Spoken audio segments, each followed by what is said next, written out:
언제나 그 모든 우리의 마음의 추위를 몰아내고 우리의 마음을 따뜻하게 하신다라고 오늘 본문의 말씀이 말씀해주고 있는데, 그 말씀이 먼저 저와 여러분의 좀 얼굴 표정을 녹여야 되지 않을까. 여러분, 하나님 예배할 수 있는 것이 얼마나 기쁜 일입니까? 그러니 오늘도 변함없이 하나님의 은혜 저희가 기억하고 우리의 발걸음을 옮겨 의지적으로 이 자리에 나와 앉아 있는 것, 그리고 우리가 하나님의 말씀 아멘하며 들을 수 있는 것, 마음 모두 하나님 찬양할 수 있는 것, 이 모든 것이 하나님의 은혜입니다. 이 시간 나를 부르신 하나님의 은혜 기억하며 믿음의 공동체 가운데 우리를 하나 되게 하신 그 하나님 기억하며 함께 양옆에 앞뒤에 있는 분들과 인사 나누시죠. 오늘도 샬롬 하고 인사합니다.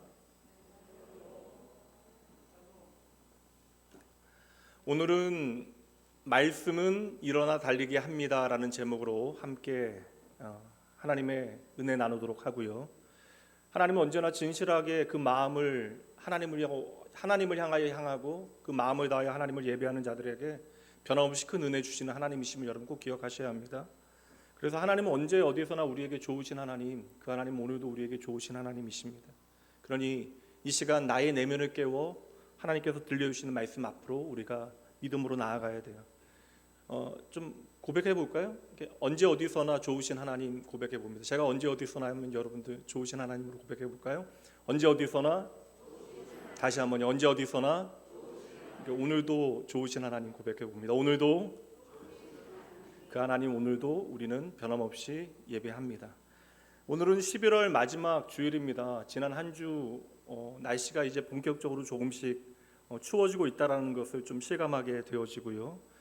11월 마지막 주가 되어지니까 이제 좀 꼼꼼하게 지난 1년을 우리가 좀 돌아봐야 할 때를 맞이하고 있죠. 그리고 다음 주는 어느새 2024년을 새롭게 섬기게 되어질 교회 안에 재직들과 직분자들을 세우는 날입니다. 오늘은 우리가 변함없이 다시 믿음의 자리를 지킬 수 있는 이유, 그리고 다시 힘을 낼 수 있는 방법, 그리고 주님께서 친히 당신의 핏값으로 세우신 교회에서 어떻게 우리는 믿음의 일들을 감당해야 되는지에 대해서 말씀을 통해서 좀 나누어 생각해 보도록 하겠습니다. 오늘 말씀은 시편 147편입니다. 당연히 시이니까 우리가 이 시의 저자가 누구인지 배경이 무엇인지를 다 헤아려 알 필요는 없죠. 사실 감성을 깨워 말씀을 읽으면 되는 것인데, 내용을 보니까 하나님을 향한 감사의 찬양으로 가득 차 있습니다. 사실 저자와 그 시기는 정확하게 알 수는 없지만 우리가 몇 가지 내용들을 살피게 되어지면 어렵지 않게 그 시기를 유추하게 되어집니다.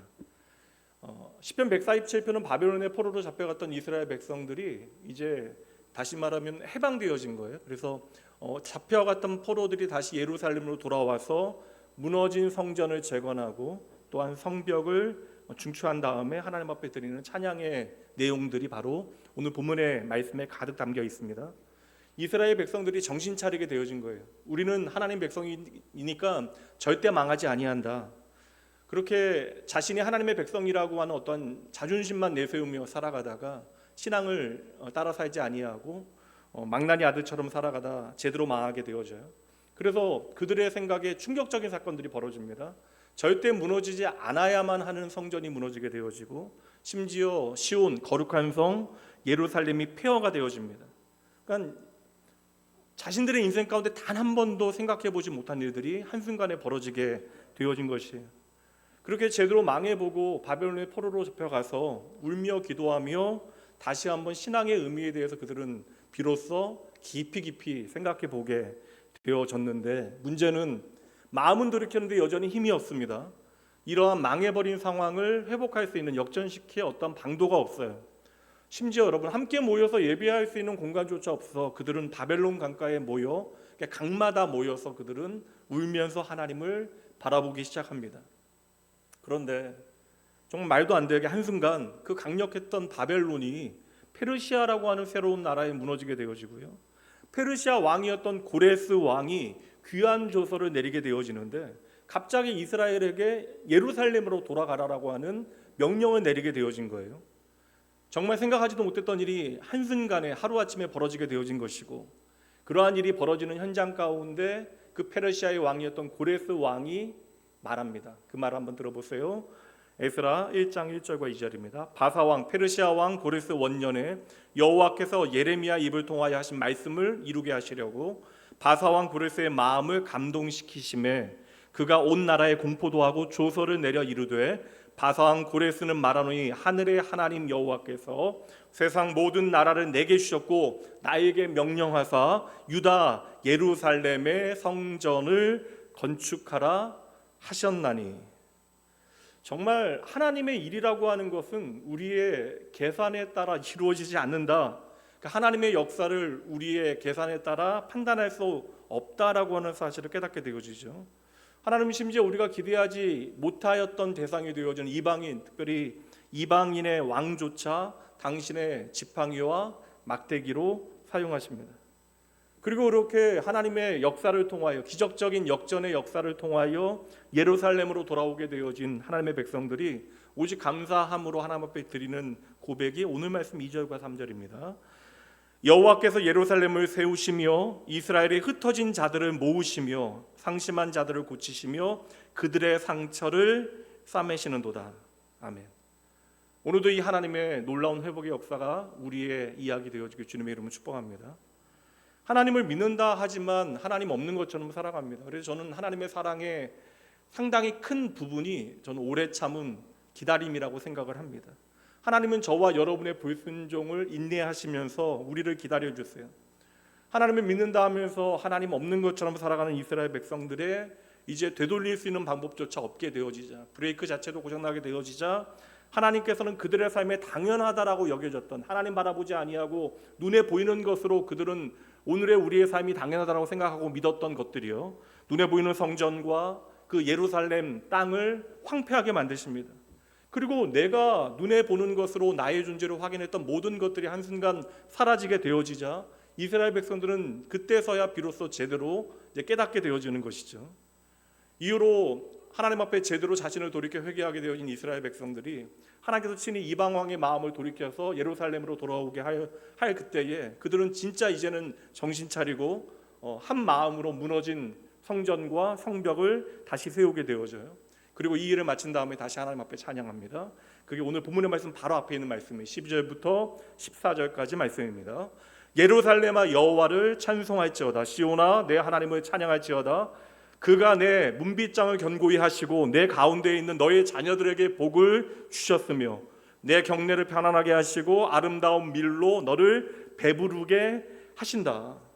예루살렘의 성문을 지키시는 분이 하나님이시기 때문에 하나님께서 우리를 샬롬 평안하게 하시고 오늘도 우리에게 아름다운 밀, 일용할 양식을 주신다라고 그들이 고백하고 있는 것인데, 이것은 아름다운 밀은 사실 가장 좋은 식사를 의미하는 것이거든요. 그렇다면 단지 오늘 우리가 배부르고 만족하는 삶을 살아가는 것, 경제적으로 풍족한 삶을 살아가는 것에 대한 고백일까요? 이제 이스라엘 백성들은 제대로 깨닫게 되어진 거예요. 이스라엘 백성들은 심지어 내가 먹고 마시는 당연한 일들조차 하나님의 은혜임을, 일용할 양식조차도 하나님의 은혜임을 제대로 믿음으로 깨닫고 고백하게 된 것입니다. 오늘 바로 앞의 말씀까지의 내용을 만약에 한 문장으로 정리해 본다면 이것이 아닐까. 그리고 이 고백은 오늘 저와 여러분의 고백이어야 합니다. 좀 진지하고 힘주어서 함께 우리의 고백으로 고백해 봅니다. 함께 고백합니다. 시작. 진정 나의 모든 것이 하나님의 은혜입니다. 한 해를 마무리하면서 이 고백만 진실할 수 있다면 우리가 만들어낸 것들이 얼마나 대단하고 엄청난 일인가는 상관없어요. 이 고백이 진실로 우리의 삶을 통하여 하나님 앞에 정직하게 고백되어질 수 있다면 우리의 1년은 하나님 앞에 귀하고 아름답게 잘 살아온 것입니다. 우리는 생각하잖아요. 우리가 울타리를 튼튼히 세우고 문을 지키는 힘을 내가 가져야 한다. 나에게 힘이 있고 나에게 자원이 있어야 내가 안전하다라고 우리는 생각합니다. 그러나 믿음 안에서 우리는 비로소 제대로 깨닫게 되어지는 거예요. 나의 울타리와 문이 되시는 분이 바로 하나님.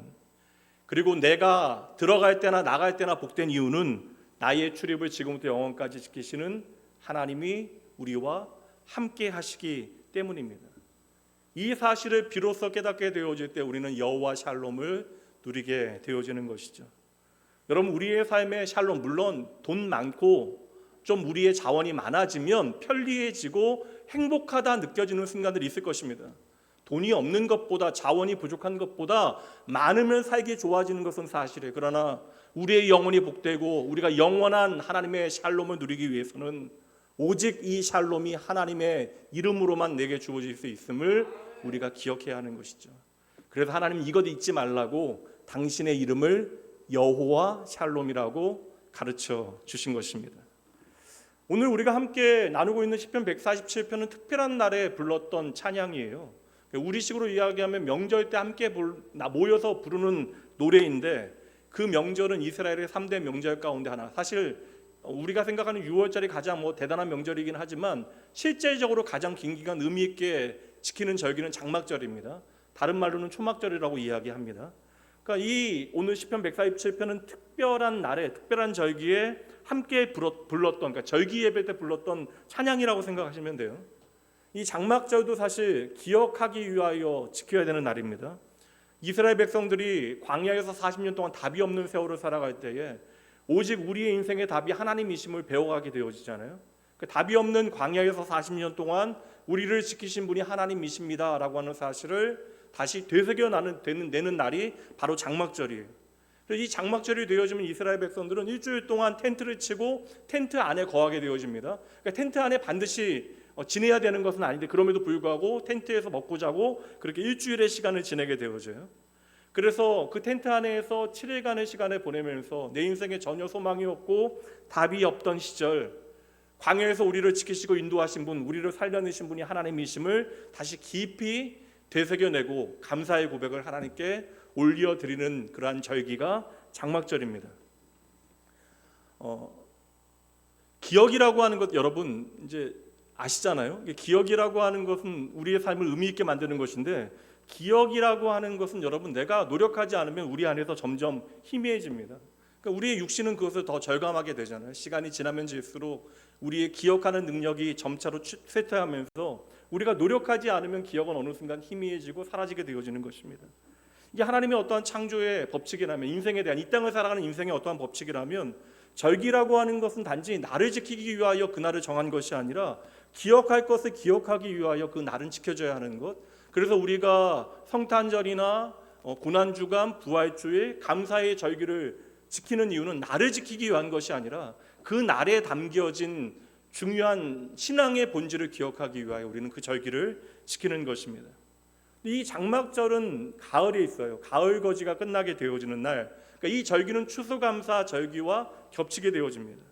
그래서 이스라엘 백성들은 지금도 장막절, 초막절을 추수감사절로 지키고 있는데, 반대로 생각해 보면 그들의 인생 가운데 1년 가운데 가장 풍족한 때, 내 마음이 가장 넉넉한 때, 그러니까 내 삶에 가장 많은 것들이 주어졌을 때에 그들은 의도적으로 불편하게 텐트를 치고 그 안에 불편하게 지내게 되어지는 거예요. 이것은 기억하기 위해서 그러합니다.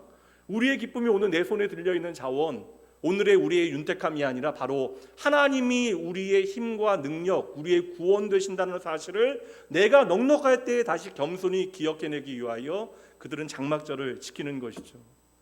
여러분, 세상의 모든 종교는 결국 이 땅에서 나를 잘되게 하는데, 보다 나를 인간답게 만드는데 그 목적이 있다면, 여러분, 기독교의 본질은, 신앙의 본질은 우리가 하나님께로 날마다 한 걸음 한 걸음 더 가까이 나아가는 데 그 목적이 있는 것입니다. 하나님은 오늘도 저와 여러분에게 당신을 보여주기를 즐겨하시고, 오늘도 하나님은 기꺼이 우리의 삶에 찾아오시기 때문에 우리는 나를 찾아오시는 하나님께 집중하는 것이 우리의 인생의 모양과 모습이 되어져야 하는 것이죠. 그리고 여기에 바로 신앙의 본질이 있는 거예요. 잘 먹고 잘 사는 것도 중요합니다. 전 낙원교회 성도 여러분들이 잘 먹고 잘 살기를 원해요. 그러나 우리의 인생의 목적은 단지 이 땅에서 잘 먹고 잘 사는 것으로 마무리되어지는 것이 아니라 하나님의 영혼의 예수 그리스도 안에서 있다 있으면 여러분 꼭 기억하셔야 합니다. 그 신앙의 본질을 기억하기 위해서 우리는 매 주일마다 이 자리에 함께 모이는 것이죠. 예기치 않은 일이 벌어졌습니다. 그러니까 망했다라고 생각하고 바벨론 강가에 앉아서 우는 것이 전부, 심지어 하나님을 향하여 찬양했던 수금조차도 버드나무 가지에 걸어놓고 더 이상 함께 찬양하지도 못하는 상황 가운데 그들이 울며 우리가 망하게 되어졌다, 하나님을 잊어서 망했다라고 그렇게 울부짖을 때에 하나님께서는 이방 왕을 통하여 우리가 그렇게 두려워했던 바벨론을 끌어내리시고 그 이방 왕을 통하여 하나님의 땅으로 다시 돌아오게 하신 것이죠. 그리고 왕을 통해서 깨닫게 하셨어요. 너희들이 돌아가는 것은 바로 성전을 재건해야 되는 목적 때문이다. 눈에 보이는 성전을 먼저 그들이 재건해야 되는 이유가 무엇이겠어요? 당장 여러분, 한 성이 제대로 회복되기 위해서는 성벽을 먼저 쌓는 것이 중요한데, 그들이 돌아가서 가장 먼저 한 일은 일부러 의도적으로 힘든 일을 결정합니다. 바로 성전을 쌓는 일이에요.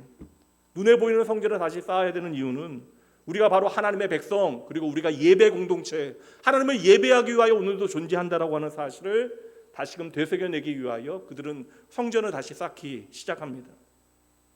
말씀은 사실 너무나 쭉쭉 나와요. 그래서 여러분 말씀 이렇게 읽다 보면 이게 너무나 당연하게 그냥 슬슬 짧게 우리가 그냥 내용들을 요약할 수 있습니다. 그래서 우리가 생각하기에는 예루살렘이 돌아오게 되어지고 성전이 건축되어지고 성벽이 세워지고 말씀으로 돌아가는 종교 개혁의 운동이 다시 일어나게 되어지고, 이 모든 일들이 후다닥 그냥 우리가 생각하기에는 몇 년 안에 다 이루어진 것처럼 보이지만, 여러분, 이 모든 일에 여러분 거의 100년이라고 하는 세월이 지나가게 되어집니다. 지금으로 따져도 이렇게 세대가 3번 지나가는 그런 세월이 지나간 거예요. 그러니까 다시 말하면 예루살렘과 하나님의 백성들이 회복되어지는데 너무나 오랜 세월이 필요했던 것이고, 그곳에서는 그들의 피와 땀과 눈물이 가득 채워져야 했습니다. 그리고 이것은 당연히 아무런 문제 없이 계속되어진 것이 아니고 그 일을 감당하는 데 수많은 방해와 위험과 어려움들이 계속되어져요. 근데 그들은 하나님의 은혜 기억하고 다시 돌아온 자리에서 이 모든 어려움을 감내하고 견디고 이겨낸 다음에, 그리고 이 모든 일을 마친 다음에 다른 것 한 것이 아니라 모든 영광 하나님께 돌리고 하나님 앞에 감사의 고백을 오늘 본문의 말씀에 가득 담아 한 목소리로 하나님을 찬양하고 있는 것이죠. 그러니 여러분, 시편 147편은 저는 지난 100년의 그들의 땀과 눈물, 수고가 담겨 있다고 생각해요. 지난 세월만큼의 깊이 있는 고백이 오늘의 고백이 되어지는 것이고, 그러니 이 감사의 고백은 한순간 한 사건, 오늘 내가 배부르게 잘 먹고 잘 사는 것에 대한 감사가 아니라 그들의 인생의 모든 이야기, 울고 웃었던, 슬퍼하고 아파했던 모든 삶의 이야기가 함께 담겨져 있는 감사의 고백이 되는 것입니다. 100년의 세월이 이 안에 담겨져 있어요.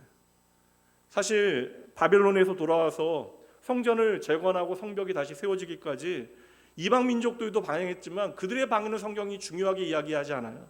성전이 재건되어지고 성벽이 다시 세워지는데 가장 그들을 힘들게 만들었던 방해는 바로 같은 유대인들의 방해였습니다. 그들은 포로로 잡혀가지 않았던 유대인들이에요. 그들이 엄청난 방해를 하게 되어집니다. 특별히 북쪽에 느헤미야서에 보면 북쪽의 사마리아 사람들이 거짓말과 위협과 방해 공작으로 참으로 그 모든 일들을 치밀하게 지독하게 방해를 합니다. 그럼에도 말씀 사역자였던 에스라로부터 신실한 정치가였던 느헤미야에 이르기까지 모든 하나님의 백성들이 한 마음으로 이 모든 어려움들을 잘 이겨낸 것이죠. 그리고 이 모든 이야기는 눈에 보이는 결과물로만 확인한 것이 아니라 이러한 어려움들을 이겨내고 하나님 앞에 언제나 자신을 바로 세우고자 노력했던 그들의 삶의 이야기가 하나님 앞에 진정한 회개와 성장의 이야기임을 우리에게 증명해 주는 거예요. 그래서 여러분, 믿음에는 반드시 믿음의 이야기가 담겨져야 하는 것이죠. 저와 여러분의 삶에 이야기에 그 믿음의 흔적들이 남아야 그게 진짜 믿음이 되어지는 것입니다. 여기서 이상한 게 있어요. 왜 같은 민족인데 같은 하나님의 백성이라고 이야기하는 사람들이 예루살렘 성전과 성벽이 다시 세워지는 것을 그렇게 싫어하고 방해했을까? 여기는 물론 어떠한 지역 감정이나 정치적인 문제, 역사적인 이유들도 있기는 해요. 그러나 저는 가장 중요한 이유, 성경이 밝히고 있는 중요한 이유는 그들이 하나님을 경외하지 않은 것입니다. 하나님을 제대로 믿어드리지 못하는 거예요. 우리가 하나님의 백성이라고 생각하면서 눈앞에 보이는 어떤 기득권과 나의 이익을 위하여 그들은 판단합니다. 더 정확하게 구분하자면 그들은 하나님의 사람이 아니었던 것이고, 하나님의 마음을 알지 못하니까 하나님의 뜻을 온전히 행할 수 없었던 것이고, 그러니 하나님의 땅에 살아가면서 하나님을 믿지 못하고 그냥 그 땅에서만 살게 되어지는 것. 그러니 이 모든 이야기들을 읽다 보면 남아있던 유대인들은 꼭 누가복음 15장 예수님의 이야기, 집 나간 둘째 아들의 이야기에 마지막에 등장하는 집에 있었으나 아버지의 마음을 전혀 깨닫지 못하는, 아버지의 기쁨에 동참하지 못하는 첫째 아들의 이야기가 떠올라요. 보통 어려움을 겪고 좋게 변하는 사람들이 있잖아요. 어려운 시간들을 지나서 좀 성장하는 사람들. 우리가 보통 이야기하기를 고생 좀 하더니 좀 정신 차렸다라고 이야기합니다. 제대로 망해본 이스라엘 백성들이 지금 딱 그래요. 약속의 땅에서 다시 하나님의 말씀 깨닫고 정신 차리게 되어지니까 이제는 그 하나님의 땅에서 믿음의 싸움을 제대로 싸워내게 되어집니다. 그리고 오랜 세월이 지난 다음에 이 모든 어려움들을 우리가 이겨낼 수 있었던 이유에 대하여 오늘 본문의 말씀에서 이야기하고 있는 거예요. 이 험하고 모진 세월을 우리가 이겨낼 수 있었던 이유, 그리고 오늘 하나님을 향하여 감사와 찬양을 드릴 수 있는 이유는 이것입니다. 그것은 바로 오늘 우리가 이 모든 어려움을 이겨낼 수 있었던 것은 언제나 우리에게 하나님의 말씀이 있었기 때문입니다. 그동안 수많은 위기가 있어서 우리가 넘어질 뻔했고 내가 포기하고 싶었던 순간들 낭망하여 이 일을 제대로 감당할 수 없을 것이라고는 절망 가운데 넘어져 있었던 순간도 있었지만 그때마다 하나님의 말씀은 우리가 다시 일어날 수 있는 힘이 되어 주었다라고 고백하는데 그게 16절 말씀부터 이제 상황을 설명해 주고 있어요. 먼저 16절과 17절 말씀 봅니다. 눈을 양털같이 내리시며 서리를 재같이 흩으시며 우박을 떡 부스러기같이 뿌리시나니 누가 능히 그의 추위를 감당하리요. 오늘 같은 이러한 날씨에는 너무나 요즘 같은 날씨는 너무나 공감 가는 말씀이에요. 예루살렘 성을 사실 이게 바벨론 강가에서 울고 있었던 그들이 이게 하나님께서 페르시아 왕의 마음을 돌이키셔서 우리로 하여금 고향 땅으로 돌아가서 성전을 건축할 수 있도록 심지어 자원까지 주면서 왕의 명령까지 주면서 이 일에 도움을 주니 얼마나 기뻤겠어요. 그런데 막상 예루살렘에 돌아가서 이 모든 일들을 감당하려고 하니까 너무나 힘들었다라는 거예요. 너무나 고되고 힘든 일들이 반복되어집니다. 심지어 그들이 그 땅에서 감당해야 되는 일들이 그들을 너무나 지치게 만들어요. 그래서 오늘 본문의 말씀 16절과 17절은 그 당시에 너무나 고생을 많이 한 것에 대하여 너무나 추웠다라고 이제 이야기하는 것이죠. 인간의 표현의 방법이잖아요. 이것은 그 당시에 평균 기온이 그렇게 떨어졌다는 의미가 아니에요. 몸과 마음이 그만큼 힘들었다라고 하는 것을 이제 추위를 감당할 수 없었다라고 이제 말씀하고 있는 것입니다. 그렇게 너무나 추워서 몸도 마음도 그렇게 다 꽁꽁 얼어붙었는데 18절 말씀 보세요. 18절 말씀 함께 읽어봅니다. 그의 말씀을 보내사 그것들을 녹이시고 바람을 불게 하신즉 물이 흐르는도다. 아멘. 하나님께서 말씀을 우리에게 보내주신다는 거예요. 하나님 말씀을 오늘도 우리에게 보내주시오. 그 말씀이 우리의 삶의 모든 어려움과 위협과 방해들을 힘을 쓰지 못하도록 만드신다. 여러분 얼마나 기가 막힌 표현입니까? 우리가 감당 못할 추위, 그 인생의 어려움 가운데 내 마음도 꽁꽁 얼어붙었는데 하나님께서는 우리에게 말씀을 보내시어 그 말씀에 뜨거운 훈풍을 불게 하시어 이 모든 것들을 녹여내시고 생명의 물로 흘러가게 하신다. 그러니까 시인이 오늘 고백하고 있는 여호와 샬롬은 추위를 몰아내는 따뜻한 바람으로 꽁꽁 얼어붙었던 시내가 다시 흘러가는 것으로 그려지고 있는 거예요. 근데 이러한 모든 일들이 언제 일어나느냐? 하나님께서 나에게 말씀을 보내주실 때, 하나님은 하나님께로 돌아온 당신의 백성들이 하나님 앞에서 내가 바르게 살기 위하여 발버둥치게 되어질 때 힘들고 어렵고 버거웠던 모든 환경들 조건들을 단숨에 사라지게 하신 것이 아니에요. 우리 앞에 놓여 있었던 모든 방해와 장애물들을 사라지게 하신 것이 아닙니다. 그 모든 것들을 능히 이겨내고 극복하게 만든, 그리고 그 가운데 하나님만을 바라보게 만드는 용기와 믿음의 능력을 허락해 주셨다라는 거예요. 다시 말씀드립니다. 무엇을 통해서? 바로 당신의 말씀을 통해서. 왜 오늘 우리가 하나님의 말씀을 들어야 하고 그 말씀을 내 마음 중심에 새겨야 되고 왜 우리는 그 하나님의 말씀에 순종하여야 하는가? 그 말씀은 하나님을 위해서 주어지는 것이 아니라 저와 여러분을 위하여 주어지는 것입니다. 15절 말씀 보세요. 그의 명령을 땅에 보내시니 그의 말씀이 속히 달리는도다. 하나님께서 우리에게 말씀을 주시고 그 말씀이 우리 안에 담겨져 역사하게 되어질 때에 우리가 힘을 내서 다시 달리는 모양을 그려주는 게 아니에요. 하나님의 말씀이 내게 임하게 되어질 때 보세요. 무엇이 달리기 시작합니까? 내가 아니라 그 하나님의 말씀이 속히 달리기 시작합니다. 그래서 여러분, 하나님의 말씀이 나에게 임하게 되어지면 우리가 그냥 멈춰 있을 수만 없게 되어지는 것입니다. 지금까지 나를 위협하고 위축되게 만들고 낭망시켰던 그 모든 문제들이 더 이상 나를 묶어둘 수 없다라는 거예요. 그게 언제가 되어질지 모르지만 어느 날 하나님의 말씀이 나의 말씀으로 들려지고 우리가 그 말씀에 용기 얻고 모든 문제를 해결하시는 분이 하나님이심을 우리가 확신하며 이제는 다시 일어나 하나님의 동역자로 부름받아 그 부르심에 우리는 기쁨으로 하나님의 일들을 감당하게 되어지는 변화가 우리의 삶에 일어나기 시작한다는 것이죠. 여러분 얼마나 놀라워요. 말씀이 우리가 달리는 것이 아니라 말씀이 달린다는 표현이 무엇이겠어요? 하나님의 말씀 없이 우리가 일하게 되어지면 그냥 모든 일이 나의 일입니다. 심지어 교회 안에서 우리가 감당하는 모든 그러한 구체적인 봉사와 헌신의 일들도 하나님의 말씀이 우리에게 임하여 감당하는 것이 아니면 언제나 그냥 나의 일이 되어지기 때문에 우리가 지치고 낙담하고 때로는 관계의 상실과 문제 때문에 우리가 아파하게 되어지는데, 그렇게 하나님의 말씀 없이 일할 때에는 모든 것이 그냥 나의 일로 끝나게 되어지는 것과 달리 하나님의 말씀이 우리에게 임하게 되어지면 이제 여러분 우리의 삶의 모든 것이 하나님의 일이 되어진다는 거예요.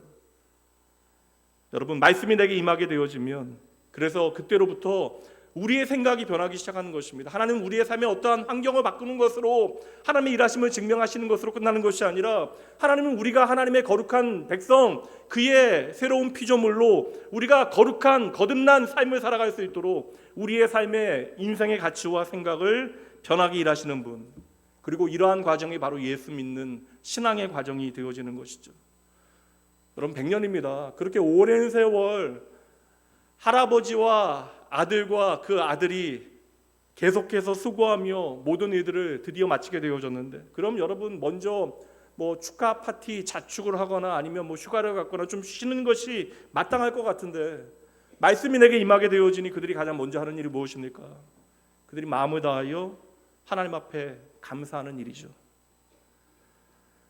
지난주 전세대 예배 드릴 때 사람들 많이 모였다라고 이야기하시는 분들 계셨는데, 저희 교회는 매주일마다 정확한 예배 인원을 계수를 하다 보니까 2019년 11월의 마지막 이제 전세대 예배 드릴 때보다 어제 예배 인원을 보니까, 지난주 예배 인원을 보니까 한 170명 정도가 차이가 나요. 3년 동안 여러 이유로 많은 분들이 신앙의 자리를 떠나가신 것입니다. 특별히 나원교회는 좀 다양한 세대가 다 골고루 있기 때문에 그 당시에 30, 40대의 젊은 세대들과 물론 여러 경제적인 어려움으로 멀리 이사 가신 분들도 꽤 많이 계셨지만 신앙생활을 얼마 하지 않은 분들이 이제 팬데믹 기간을 지나게 되어지면서 기독교 신앙에 대한 냉담하게 되어지거나 이제 예배의 자리는 많이 떠나가신 것이 사실입니다. 얼마 전 우리 부목사님 얘기해 주셨는데, 이제 기독 신문에 나왔는데 예배를 참석하지 않는, 이제 교회에 나가지 않는 명목상 크리스천의 비율이 한국도 이제 40%가 넘어갔다라는 기사가 나왔대요. 이게 부모 세대가 신앙생활 잘한다고 해서 자녀 세대가 신앙생활 잘할 것이라고 기대하는 것은 너무나 어려운 때를 우리가 지나가고 있는 것도 사실입니다. 지난 4년간 목회자로서 개인적으로 하나님께서 깨우쳐 주신 은혜가 참으로 크지만, 그럼에도 여전히 우리 안에 지난 4년의 세월 가운데 담겨진 상실과 아픔의 상처들이 남아 있는 것도 사실입니다. 목회자로 지난 4년 동안 교회는 무엇인가, 또한 성도는 무엇인가에 대해서 깊이 생각하며 고민해 보는 시간을 가졌는데, 사실 어제 우리 부목사님하고도 차를 타고 오는데 이게 사실 이러한 고민들이 목회자들 안에 깊어지고 있는 때입니다. 근데 여러분 이러한 고민이 제 안에 깊어지는 이유를 생각해 보니까, 교회가 목회자의 어떠한 직장이고 이 자리에서 일하는 것이 저의 밥줄이기 때문에 제가 고민하고 있는 것이 아니라, 교회가 무엇인가라고 하는 그 정의는 하나님 안에서만 우리에게 허락되어지는 것이고, 교회는 여전히 오늘도 사람과 생명을 살리기 위하여 존재하는 것이니 하나님의 그 거룩하신 부르심 앞에서 우리는 마땅히 고민하는 것이 당연합니다. 오늘 우리가 이 자리에 있는 것으로만 만족할 수 없다라는 것이에요. 팬데믹이 지나면서 여전히 여러분들은 이 자리에 남아 있습니다. 그리고 하나님을 향하여 감사의 고백과 사랑의 고백을 들으실 수 있죠. 감사한 일이에요. 지난 2000년의 역사 가운데 세상 너무나 많이 변해왔습니다. 그리고 교회와 성도들의 삶의 모양과 어떤 신앙의 형태들도 시대에 따라 변화되어졌으니 앞으로도 변화되어질 것입니다. 지난 4년 동안 팬데믹 이후로 우리는 가정 가운데 많은 것들의 변화를 체감하게 되어졌지만, 앞으로도 우리가 생각하지 못한 어떤 변화의 이야기들을 가지게 되어질 수도 있죠. 그러나 그럼에도 불구하고 교회가 존재하는 목적은 2000년 전에 예루살렘의 첫 번째 교회가 세워졌을 때나 지금 오늘이나 여전히 동일합니다. 교회는요, 생명을 살리기 위하여 존재하고, 교회 안에 있는 우리들은 하나님을 예배하며 우리의 존재의 가치를 확인하고, 교회 밖에서 우리는 예수의 복음을 살아내며 우리가 하나님의 교회인 것을 우리는 확인해야 하는 것입니다. 앞으로 우리가 경험하는 것들은 이전과는 조금은 다른 모양일 수도 있습니다.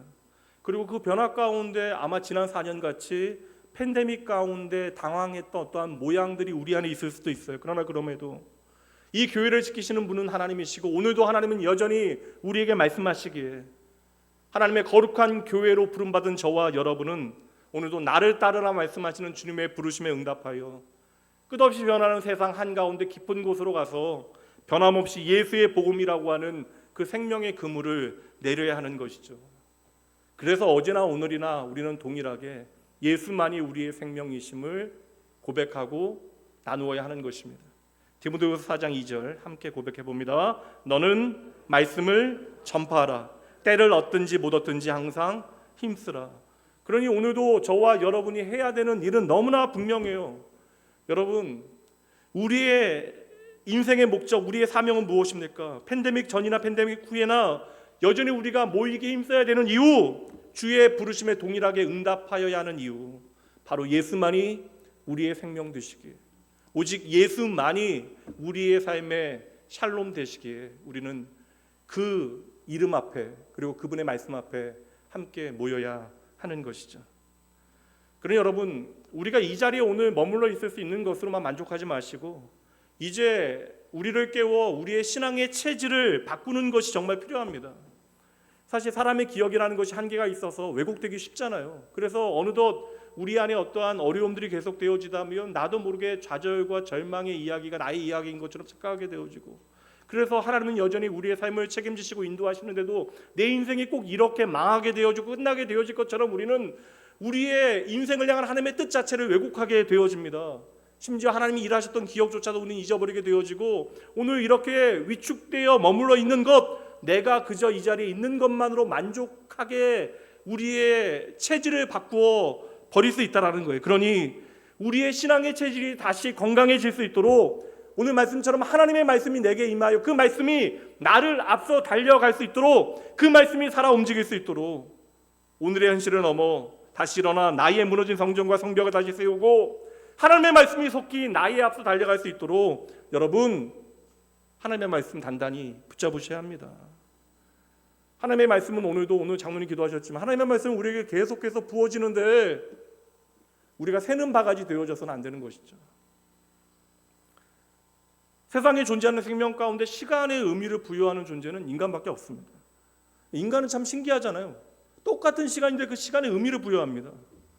12월 31일이나 1월 1일이나 전혀 다를 것 없는 동일한 하루가 펼쳐지는데 우리는 그것을 구분하고 거기에 의미를 부여합니다. 그래서 인간은 언제나 다시 시작할 수 있는 은혜를 경험하게 되어지는 것이죠. 이것은 이 땅을 살아가는 하나님 모르는 모든 하나님의 사람들, 하나님 모르는 사람들조차도 그 하나님의 일반 은총에 다시 살게 하는 은혜를 누리며 살아가게 되어지는 거예요.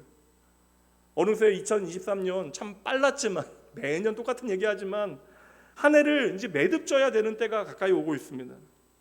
교회의 회개 결산은 오늘로 마무리되어져요. 지난주 제가 2023년에 제 자신에 대해서 한번 생각을 해보면서 저에게 점수를 매겨봤습니다. 저의 2023년은 몇 점일까? 제 성적은요, 비밀입니다. 여러분들은 여러분 자신에게 몇 점을 주시겠어요? 학점으로 뭐 A, B, C. 낙원교회는 하나님 앞에 몇 점일까요? 교회 안에 예수의 복음을 흥황하기 위하여 부름받은 직분자들은 몇 점일까요? 집사님의 주요의 점수가 나타난 거예요?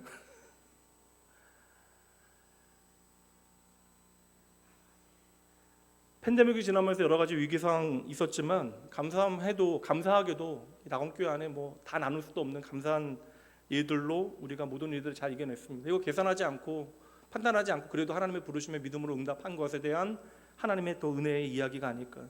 많은 성도들이 여전히 믿음의 자리 잘 지켜주셨고, 지난 한 해도 뭐 예년 코로나 전과 같지는 않지만 낙원교회 새롭게 가족이 되신 분들이 여럿 계십니다.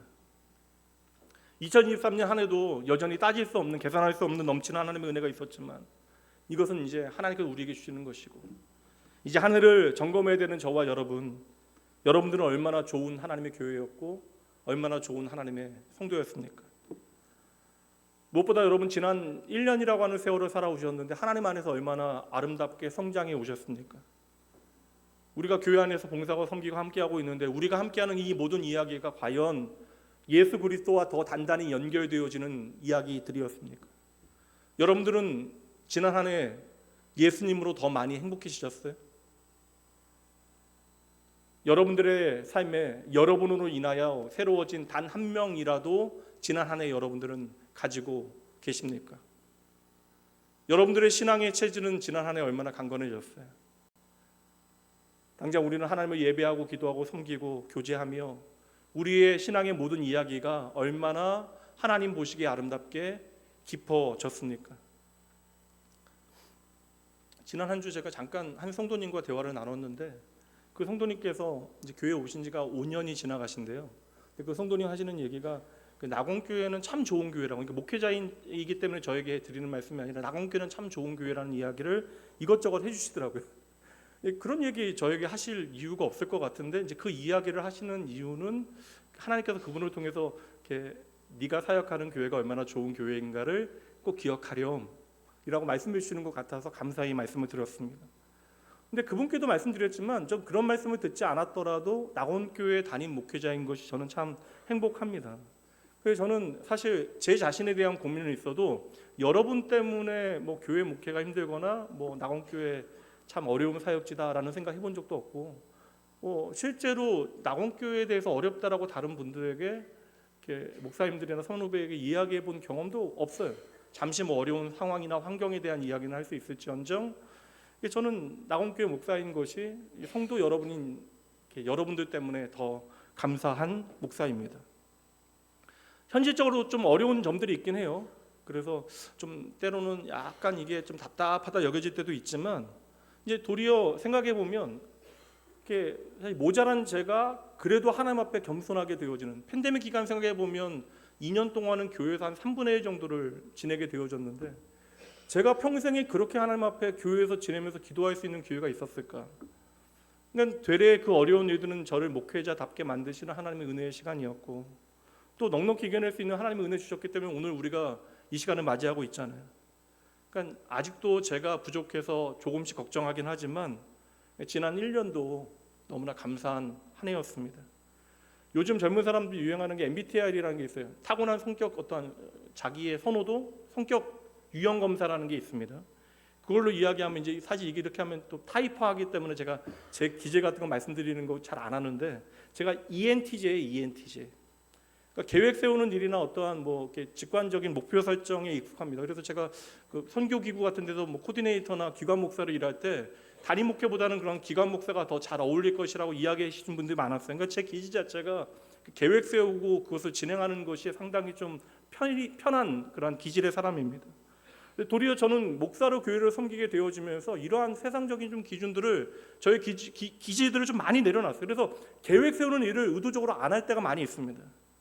때로는 계획을 세우는 것 자체가 무의미한 순간들도 있지만, 계획은 적게 좀 세우고 방향은 제대로 정하되 계획은 적게 세우고 하나님께서 좀 허락하시는 대로 겸손히 순종하는 것, 그 필요를 채워나가는 일이 제가 하는 일이 아닐까라고 하는 생각을 저는 이제 좀 하게 되어진 것이죠. 그러니까 도리어 저는 계획을 세우지 않는 것이, 덜 세우는 것이 저에게는 좀 유익한 목회적 어떠한 일들이 되어지는 거예요. 그럼에도 불구하고 금년 1년을 지나가면서 이제 많은 분들 이야기 듣게 되어지죠. 함께 목회하는 이제 뭐 선교사님들이나 전 세계에 사역하는 많은 목사님들 계시니까 그분들하고 이제 이야기를 하면서, 이제 팬데믹 2년차를 맞이하게 되온 2024년을 지역교회 담임 목회자로 어떻게 내가 섬겨야 될 것인가, 교회를 책임져야 되는 목회자로 특별히 좀 하나님의 은혜의 이야기들을 여러분과 말씀을 통해서 나누는 일들도 중요하지만, 구체적으로 성도들의 체질을 바꾸는 일들에 대해서 좀 독려하고 격려하는 일들을 해야 하지 않을까. 사실 저는 이상적인 기준이 있어서 하나님의 복음의 역사는 마땅히 자원하는 심령들을 일으키시고 그들을 통해 일하신다라고 믿기는 하지만 일어나는데 조금 더디시거나 어려운 분들이 계시면 그 자리에 오래 머물러 계시지 아니하도록 좀 독려하는 일들을 위해서 제가 이 자리에 있지 않을까라는 생각도 해봅니다. 그러니까 하나님의 말씀이 여러분의 삶에 임할 수 있도록, 그 말씀에 여러분들이 반응할 수 있도록, 나에 앞서 달려가는 하나님의 말씀을 바라보고 여러분도 여러분의 발걸음을 움직여 그 말씀에 반응할 수 있도록, 응답할 수 있도록 하는 것이 저의 핵심적인 사명이 아닐까라는 생각을 다시금 하게 되어진 것이죠. 그럼 여러분도 반대로 마찬가지예요. 여러분들에게 주어지는 하나님의 말씀, 여러분들에게 보내시는 하나님의 말씀을 좀 단단히 내 마음에 새기는 일이 여러분의 삶에 있어야 합니다. 그냥 날마다 내게 들려지는 말씀이 스쳐 지나가는 말씀 되어지지 아니하도록, 귓등으로도 듣지 아니하는 그 말씀들 땅에 떨어지지 아니하도록, 하나님께서 내게 말씀하실 때 그 말씀 제대로 듣고 하나님이 원치 아니하시는 것들이 있다면 내 체질이 아니라 이야기할지라도 아프더라도 잘라내고 하나님의 말씀이 내게 요구하시는 믿음의 체질들을 여러분 열심히 몸에 익혀 나가셔야 하는 것이에요.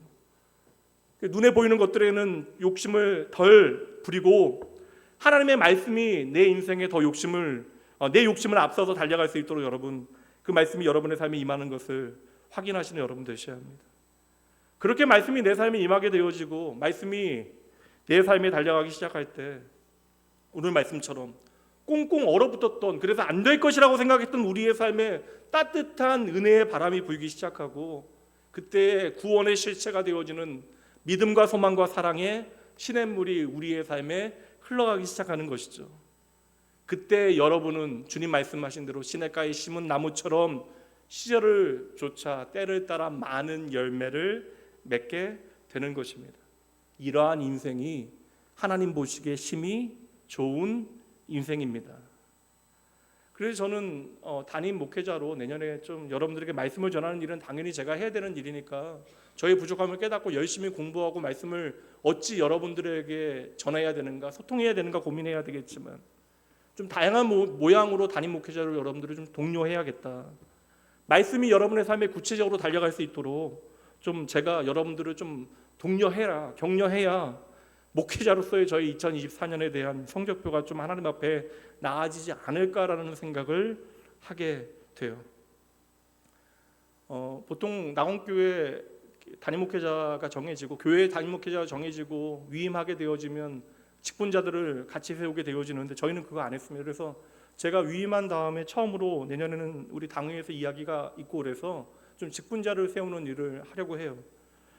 근데 저는 좀 부디 부탁하기는 이게 정말 말씀이 주도하는 임직의 과정들을 우리가 좀 증명해내는 한 해가 되면 좋겠다. 교회의 중요한 그 직분자들을, 임직자들을 세우는 일이잖아요. 이거 여러분 어려운 일이 아니에요. 되레 여러분 하나님의 부르심 앞에 내가 두려움으로 떨려하면서 일을 제대로 감당할 수 있을까에 대한 마음의 부담이 우리 안에 일해야 되는데 세상의 어떠한 가치나 판단대로 교회 안의 직분은 어떠한 위치나 자리로 우리가 착각하게 되어진다면 이거 건강한 모양이 아니죠. 물론 나온교회는 건강한 교회이지만 이 부분에 있어서는 저는 이 직분을 세우는 과정에 있어서도 교회의 체질이 더 건강하게 변화되어지는 귀한 역사가 있어지길 소원합니다. 그리고 이 모든 일의 주인이 하나님이심을 우리가 좀 증명하고 감사할 수 있다면 이것보다 귀한 일은 없을 것이에요. 그리고 또 중요한 일은 여러분 새로운 직분자들을 세우는 일에 있어서 먼저 직분자 되어지신 분들은 기준이 되어지는 것입니다. 그러니 좀 기존의 직분자들은 좀 각성하여 새롭게 여러분들을 바꾸어 내셔야 돼요. 어제까지는 괜찮아요. 오늘부터라도 여러분 변하셔야 됩니다. 이게 여러분들이 어떠한 섬김의 하향 평준화의 기준이 되어지면 안 됩니다. 성경의 기준을 여러분의 헌신과 모양을 통해서 눈에 보이는 기준이 되어질 수 있도록 만들어 주셔야 돼요. 물론 지금도 주의 몸된 교회를 온전히 세우기 위하여 다양한 모양으로 수고해주고 계시지만 그렇게 우리에게 주어지는 새로운 한 해, 우리 모두의 체질이 하나님의 말씀의 기준에 따라 개선되어지는 한 해가 되어져야 할 것입니다. 그렇게 우리가 함께 힘쓰게 되어질 때 주의 몸된 교회가 이 땅에 온전히 세워지는 것이고 이를 위하여 가장 먼저 해야 되는 일이 오늘 말씀처럼 주의 말씀이 먼저 우리 앞에 달려가도록 해야 하는 것이죠. 그래서 여러분 우리 교회의 목적은 어제나 오늘이나 동일합니다. 한번 따라해 볼까요? 하나님이 주인 되시는 교회. 다시 한번 하나님이 주인 되시는 교회. 하나님이 주인 되시는 교회, 하나님이 주인 되시는 인생. 사람이 주인 되면 여러분 결과는 분명합니다. 교회는 무너져요. 사람이 주인 되어지면 성벽과 성전이 세워진 하나님의 일에 도리어 방해가 되어집니다. 사람이 주인 되어지면 생명은 절대 살아날 수 없어요. 기독교 지난 2000년의 역사 가운데 기독교가 지나친 세상의 힘을 막 갈망하고 구하게 되어질 때, 정치와 하나 되어지고 권력과 하나 되어졌을 때 교세는 날마다 커졌지만 그 결과가 무엇이에요? 가장 부끄러운, 하나님 앞에 부끄러운 역사적 한계를 만들게 되잖아요. 아픔들을 만들게 되잖아요. 성벽이 무너질 것 같고 곧 성전이 무너질 것 같고, 누가 이 성벽을 다시 세울까? 누가 이 성전을 다시 재건할까? 오늘 말씀이 답이에요. 하나님의 말씀이 임한 사람, 그 말씀이 주도하는 사람, 내가 달려가는 것이 아니라 그 말씀이 달려가게 하는 사람. 여러분 언제까지 미루시겠습니까? 여러분의 인생의 시간은 계속 흘러가는데, 하나님의 교회로, 내가 바로 하나님의 교회인데 예수 그리스도 안에서 하나님의 교회로 부름받은 여러분의 체질이 건강해질 수 있도록 여러분들이 이제 하나님의 말씀 단단히 붙들고 그 말씀이 보여주는 인생의 방향을 향하여 한 걸음 한 걸음 여러분의 발걸음을 옮기셔야죠. 그 거룩하신 부르심 앞에 여러분들이 오늘 서 있는 것입니다. 마지막으로 오늘 본문의 말씀 함께 읽고 말씀 마치도록 하죠. 시편 147편 15절부터 18절까지 천천히 함께 말씀 읽어보도록 합니다. 읽습니다. 그의 명령을 땅에 보내시니 그의 말씀이 속히 달리는도다. 눈을 양털같이 내리시며 서리를 재같이 흩으시며 우박을 떡 부스러기같이 뿌리시나니 누가 능히 그 추위를 감당하리요? 그 말씀을 보내사 그것들을 녹이시고 바람을 불게 하신즉 물이 흐르는도다. 아멘. 오늘도 하나님은 우리 앞서 하나님의 말씀이 달려가게 하실 것이에요. 그리고 그 달려가는 말씀에 우리의 시선을 고정하면 이 땅에 얼어붙은 교회들, 그리고 얼어붙은 성도 되어진 저와 여러분의 삶에 그 하나님의 말씀은 우리의 마음을 다 녹아지게 하고 또한 하나님의 생명을 흘러가게 하는, 그래서 다시 하나님의 백성답게 건강히 세워지는 놀라운 하나님의 은혜 여러분의 삶에 반드시 있을 것입니다. 우리에게 주어지는 인생의 시간 결코 그냥 흘러가도록 낭비하지 아니하고 이 땅의 자원으로 내가 잘 먹고 잘 사는 것만으로 만족함으로 우리의 인생을 허비하지 아니하고 하나님 보시기에 복되고 아름다운 믿음의 삶으로 하나님의 기쁨 되어진 여러분 되어지길 주님의 이름으로 축복하며 응원합니다. 기도하시죠. 하나님, 나의 사랑하는 아버지 주여, 저희들 함께 다시 주님 기억하여 모이게 하심에 감사합니다. 주여, 몸된 교회의 주인 되신 분이 하나님이심을 다시 기억합니다. 주여, 저희들 모여서 제대로 하나님 주시는 말씀을 통하여 힘을 얻어야 흩어져 있을 때 멋지게 살아갈 수 있을 터인데, 주여, 주의 말씀 저희들 들을 수 있는 귀를 허락하시어 저희의 영혼을 새롭게 고쳐주시고 저희의 마음을 온전히 세워주시옵소서. 오늘도 말씀으로 우리 가운데 임하시는 주님을 기억하며 감사드립니다. 내게 허락하신 말씀 제대로 들을 귀 없어 허공에 흩어지지 아니하도록 주님께서 내게 말씀 주실 때 저희들 먼저 정신 차리게 하시고 주의 말씀을 기억하게 하여 주시옵소서.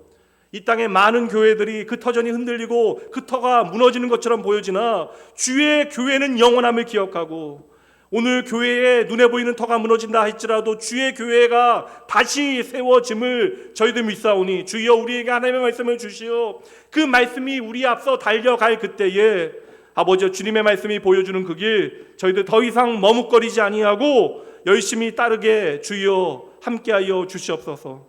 오늘 예상치 못한 은혜를 통하여 주를 사모하는 모든 백성들의 삶에 그 말씀을 주시고 말씀을 향하여 달려가게 하시는 우리의 길과 진리 생명 되신 예수님 이름으로 축복하며 간절히 기도합니다.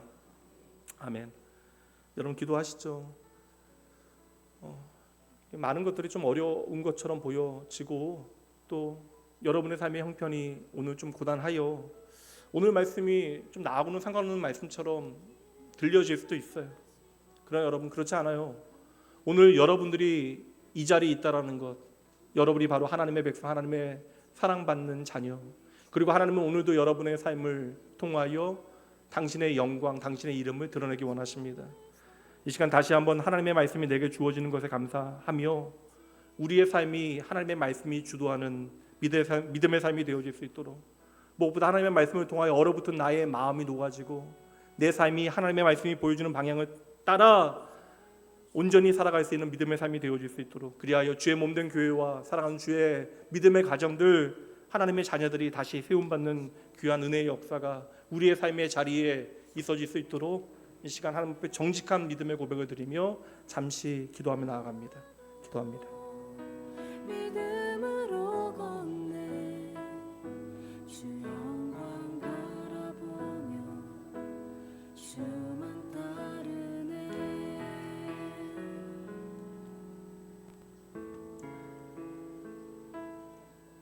내 영혼의 닻이 되시는 예수를 의지해 하나님 아버지 분하게 하시오. 하나님 한 영혼도 결코 아버지여 찬양하시며 기억하시오. 아버지의 주님의 부르심에 응답하게 하시오.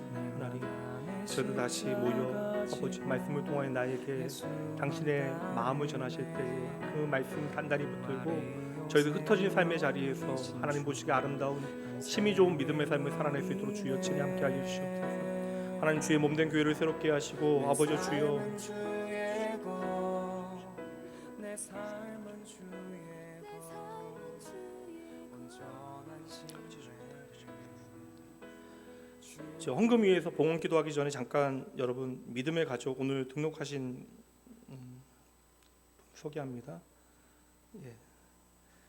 2층에 계신데요. 잠깐 자리에서 일어나 주시면 감사하겠습니다. 오늘 박명 집사님 남편 나오셨죠? 등록하셨죠? 예. 우리 박성룡님 잠시 일어나 주시고 감사합니다. 어색하시죠? 예. 환영합니다. 감사합니다. 그리고 2층에 계신 것 같아요. 우리 신영은님도 오늘 교회 등록해 주셨습니다. 예. 감사합니다. 잘 오셨어요. 감사합니다. 잠시 제가 어색하시죠? 잠깐 기도할게요. 제가 앉으셔도 됩니다. 기도하겠습니다. 아버지 하나님, 이 모든 것이 하나님의 은혜임을 고백합니다. 사랑의 하나님, 저희도 언제나 부족하고 연약한 인생인데 주님 저희 부르시어 하나님의 자녀 삼아 주시고 주의 몸된 교회 낙원교회 아버지의 사랑하는 주의 자녀들 무엇보다 주님을 향한 그 믿음, 소망, 사랑 그리고 주의 마음 의지하게 하시어 저희에게 말씀 주실 때에 순종의 길을 따라 걸을 용기 아버지여 담력 주심에 감사합니다. 이 시간 하나님 우리에게 베푸신 은혜와 사랑에 대한 감사함으로 저희의 마음과 삶의 고백이 담긴 이 헌금 주님께 드립니다.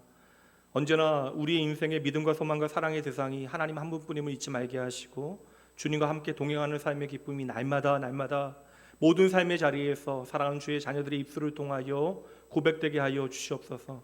하나님, 이 세상의 모든 것보다 귀히 여기시는 하나님의 백성들, 그 귀한 형제 자매 저희에게 허락하심에 감사하며 축복하며 기도합니다.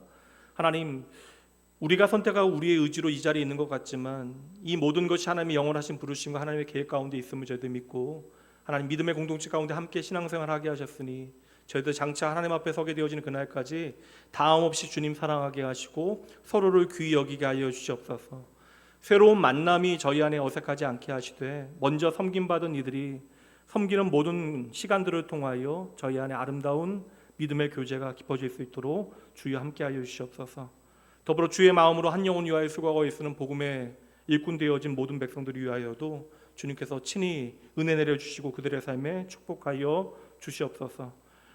우리의 모든 삶의 시간들 주님께서 살아계심과 일하심에 기대어 용기 내려 저희도 용기 내어서 한 걸음 한 걸음 걸어가려고 하오니 주님께서 친히 인도해 주시옵소서. 모든 감사 영광 주님께 올려드리며 우리의 생명 되신 예수님 그 아름다우신 이름으로 축복하며 기도합니다. 아멘. 여러분 믿음의 가족도 함께 자리에서 일어나셔서 축복하신 후에 예배 마치도록 합니다. 권사님도 안 일어나셔도 돼요. 안 일어나셔도 돼요. 권사님도 앉아서 찬양하세요.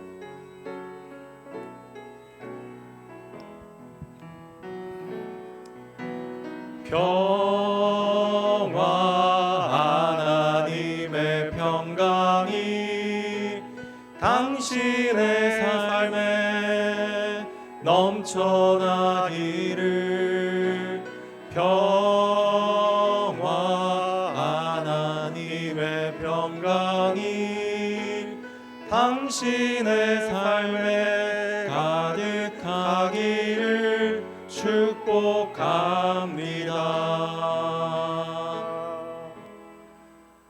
여러분 하나님의 은혜가 그냥 스쳐 지나가지 아니하도 이번 한 주도 주의 말씀 기억하고요. 우리의 삶에 주신 하나님의 은혜를 나의 이야기로 여러분 붙잡고 믿음의 삶을 살아내신 후에 다음 주 다시 감사함으로 뵙도록 하겠습니다. 이제는 우리 주 예수 그리스도의 은혜와 하나님의 사랑하심, 성령 하나님의 함께하심이 흔들리는 세상 가운데 교회도 흔들리고 때로는 무너지는 것처럼 보여지나 어제나 오늘 영원히 살아계신 하나님께서 당신의 아들의 핏값으로 세우신 교회를 다시 세우실 줄 믿고 오늘 내게 주신 말씀 단단히 붙들고 이제는 내가 홀로 달리는 것이 아니라 주의 말씀이 달려가는 그 길 따라 열심히 달려가기로 작정하는 모든 주의 백성들, 그들이 살아내야 할 모든 삶의 자리, 오늘 하나님의 치료와 회복이 절박한 연약한 모든 주의 자녀들, 이 땅에 주의 복음 위하여 세워진 형제되어진 교회들 위해, 그리고 오늘 저희 가운데 허락하신 아버지여 귀하고 아름다운 새로운 믿음의 가족들 위해 지금으로부터 영원까지 함께 있을지어다. 아멘.